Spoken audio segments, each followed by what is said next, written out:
un nouveau cas de coronavirus dans la commune de Lemba.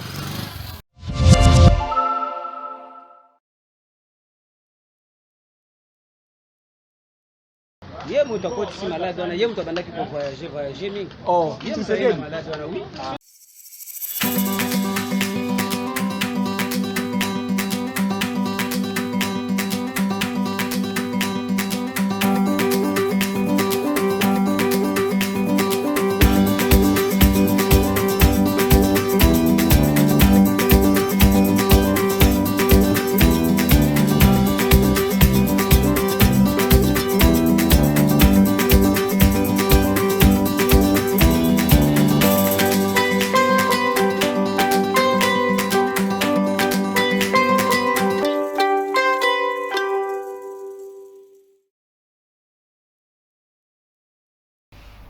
Bandeko na ngai ya Kuli Media TV mbote bisika nyonso bozali. Tozongi susu na ba ndako na bino mpona kopesa bino sango ya mawa. Sango ya mawa oyo ekweli biso nyonso na kati ya RDC mpo touti kobungisa susu moko ya biso mwana mboka. Touti kobungisa ye na mokolo ya lelo na kati ya commune ya Lemba. Oyo touti kozela ba image eyeli biso na lombangu nyonso bato oyo bayebaki mwana mboka oyo. En tout cas ba condoléances na biso ya équipe nyonso ya Kuli Media TV ekomela bino na mabuta na bino parce que maladie oyo bokono oyo eza pasi. En plus, non seulement eleki na Kinshasa na Lemba, mais eleki na flat hôtel ya ndeko na biso oyo biso nyonso tomonaka na bilili na ba théâtre apesaka espace na ye mpona bato basakana. Mwana mboka oyo tobengi na kombo ya Fidelo kwa Kolo hôtel wana oyo eza na avenue Karonge na quartier Mandrandele na commune ya Lemba. Lelo oyo toza na ndeko na biso aza résident na France. Aza résident na France, autaki France, akeki sasa ndinga avoyageaka mingi bozomona na bilili. Aza mutu moko abujaka mingi, très actif, père de famille. Aza na masolo na ye ebele na mboka. Isika oyo akendaka mwa ba mikolo mingi mpona kotala ba misala na ye pe koteka ba biloko na ye oyo amemaka parce que aza na domaine ya télécommunication awa na France. Asalaka na société monene oyo toboyi kopesa kombo. Donc mwana mobali oyo komone Ejide bato bayebi ye. Ejide aza garçon moko évoluera na France. Akenda Kisasa, donc akendeki Kisasa et botala bino na bilili eloko nini batinde biso na bilili bongo to continuer na sima. Merci.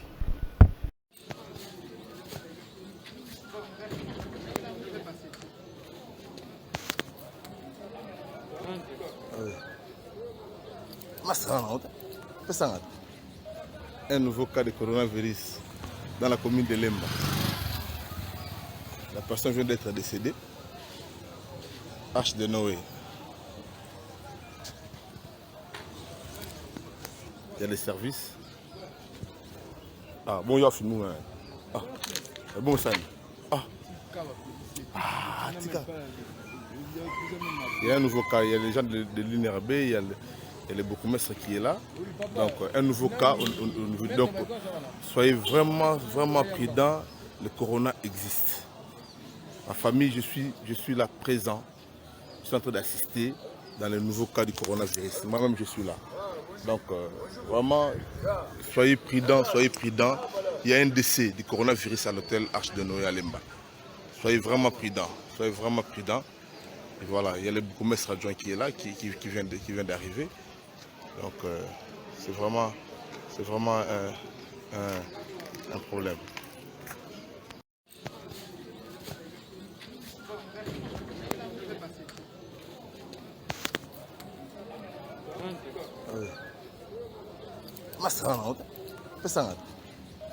Un nouveau cas de coronavirus dans la commune de Lemba. La personne vient d'être décédée. H de Noé. Il y a les services. Ah, bon, il y a fini. Ah, bon, ça. Tika. Il y a un nouveau cas. Il y a les gens de l'INRB, il y a le bourgmestre qui est là. Donc, un nouveau cas. Donc, soyez vraiment prudents. Le corona existe. Ma famille, je suis là présent. Je suis en train d'assister dans les nouveaux cas du coronavirus. Moi-même, je suis là. Donc, vraiment, soyez prudents. Il y a un décès du coronavirus à l'hôtel Arche de Noé à Lemba. Soyez vraiment prudents. Et voilà, il y a le bourgmestre adjoint qui est là, qui vient d'arriver. Donc, c'est vraiment un problème. Kaka bandi bapesa na ba moment oyo ba confiturement oyo tozoleka oyo bato bazokrake bato bazokoma bato maboma bakonfitire biso nyonso na kati ya France toza confituré confiturement biso nyonso na France tozali confituré na France awa na Allemagne bakonfituré bango na Londres bakonfituré tout le monde toza confiturement siko tout Ye mtu akoti malade wana, ye mtu abandaki pour voyager mingi. Oh, tu sais que malade wana, oui, c'est totalement c'est lui. Tiko le babo, comme konzambo ka uzama. Yende mtu atamboli trop biso ba congolais peut-être lo yanzala totamboli wapi. Si wa alu ba atamboli na cortège ye na virus c'est quotidien na Congo ale apesi biso permission. Baninga na basali na ba payer étranger $100 sec à ce mois. Ya zo pesa ta film bongo vandele biso to lala. Oh. Na abo fana ndako. Ah, tu devant na naka pesi biso lo kwa kolia, aza aventurier. Regardez, je suis sur Netflix, vous pouvez le faire chez vous aussi. Netflix, cette série, My Secret Curious, sortie en 2018. En 2018, hein. Épisode 10. Regardez, 53e minute. Regardez, je vais remettre à la 53e minute où j'étais tout à l'heure. Regardez, c'est un truc de fou. S'il vous plaît, faites attention à ce qu'il y a écrit, parce que c'est en chinois. Là, il lui dit que fais-tu demain, ne sors pas. Voilà, déjà, reste à la maison.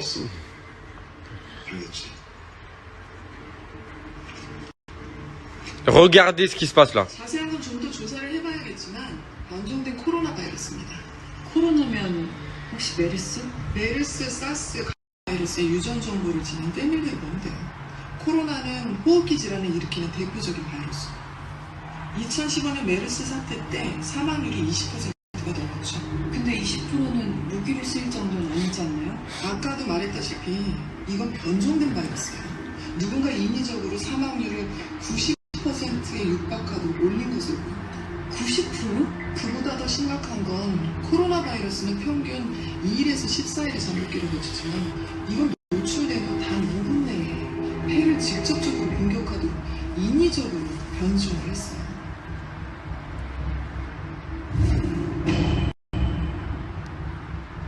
그럼 치료제는요? 아직은 시중에 뿌린 치료제나 백신은 없어요. 개발이 까다롭거든요. 다만 코러스 백신? 메르스 사태 후에 백신 Donc là, ils disent qu'il y a un vaccin. 삼국지약에서 곧 특허 출하할 가능성이 있대. 삼국지약이라면 이 근처에 있는 회사인데. 코러스? 어디서 들어본 것 같은데? 인위적으로 조작된 바이러스? 사망률은? 90%. 그럼 생업 테러를 준비하는 거야. 빨리 정확한 테러 장소랑 시간 알아내야 돼.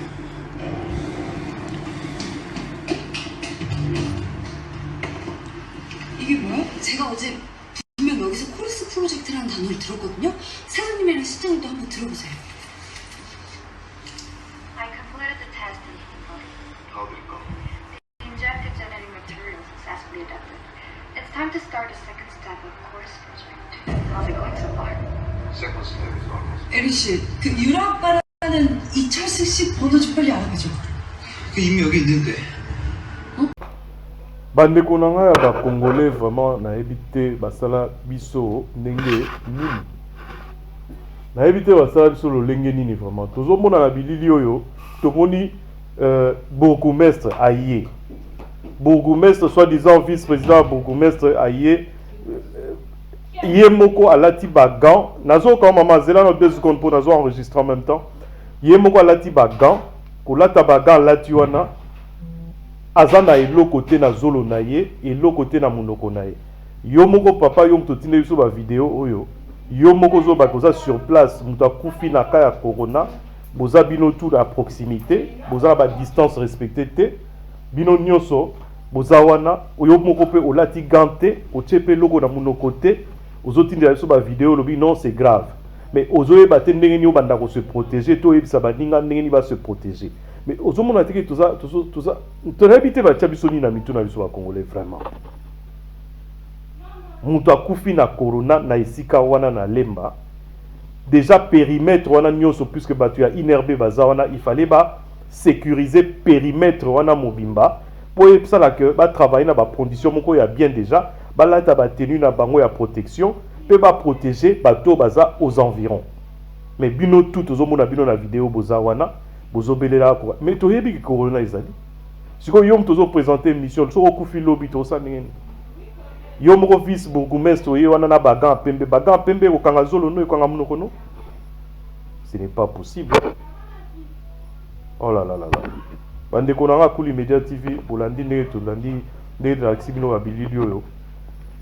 Na moni to kutani kanga mikolo ko zoya po nzamba batela bino bisika nyoso bozali po bakambo ezoko molekela biso vraiment. Merci beaucoup.